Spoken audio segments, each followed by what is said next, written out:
What's up? Thanks for tuning in to ProLineRacing.com. We're here going to give you a little tech tip on how to mount Epic wheels onto switch tires and our new Bowtie SC. We've got some tips, we've got some tricks to help mount those Epics onto those switch tires and our Bowtie SC, so let's get started. What you're going to need is we've got a Hitachi electric screwdriver with a 2mm tip. We've got some scissors to trim out the foam. Of course, we've got our wheel set up here, beadlock, our foam insert, and our tire. What we're about to show you is a 3.0 and 2.2 inch wheel and tire setup, but the same process, the same techniques can be applied to the first generation slash tires and wheels with the 2.2 inner and 2.2 outer beads. So let's get started on assembling this thing.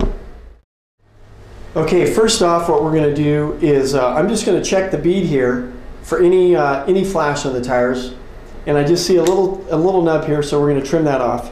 This is going to make our bead sit nicely into the beadlock once we assemble it. So next up, I'm going to take the foam insert, and this is kind of a tip that we've got from racing over the years. But basically, we're going to take and cut the inner edge here of this foam insert. That foam, to trim it, we're trying to clear it from the foam interlocking with the sleeve of the beadlock. So this is, if the foam gets inside there, this is where the tire is going to come off from the wheel once you have it mounted. So it's an improper mount. We're going to mount it properly by trimming that foam and seating that sleeve in there correctly.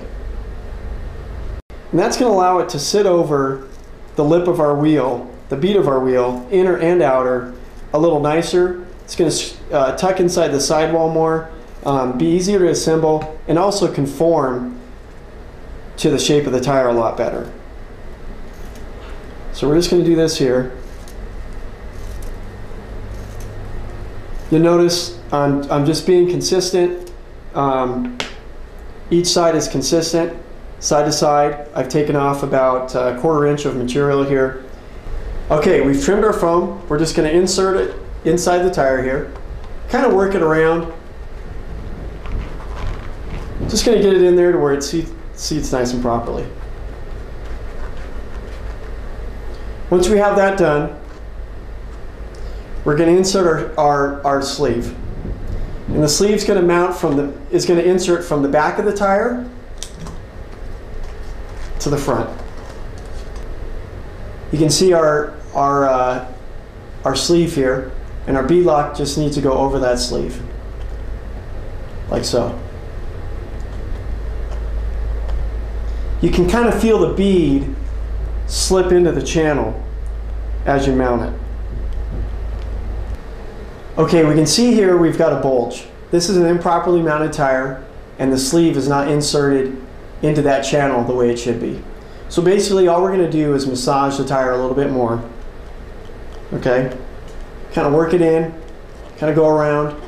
You can actually even see from the inside if it's seated properly. Okay, you can kind of see that the bead kind of flush with the sleeve here. All right, so now we've got a perfectly mounted tire. Let's put the wheel on. Now we're just going to take our wheel face here.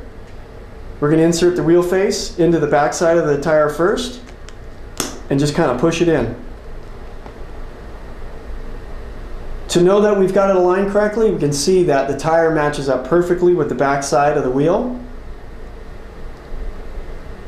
And on the front side, we're ready to install our ring. Looks like our bead's going to slide right into our channel, and we're going to be good to go. All right, let's grab our ring, our beadlock ring, set it in place. No reason to put a lot of force here. As we screw it in, it'll add the pressure that we need. Screw in.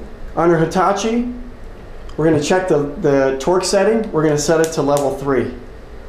If you're using your own screwdriver at home, something different, electric screwdriver, we highly recommend doing it by hand first, just to understand the torque settings of the screws.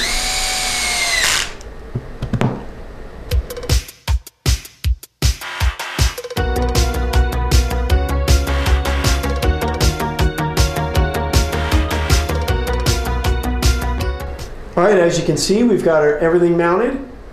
Our tire and beadlock are flush. We have no gaps in between the beadlock and the tire. We have no bulges on the sidewall. This applies to the front and the rear.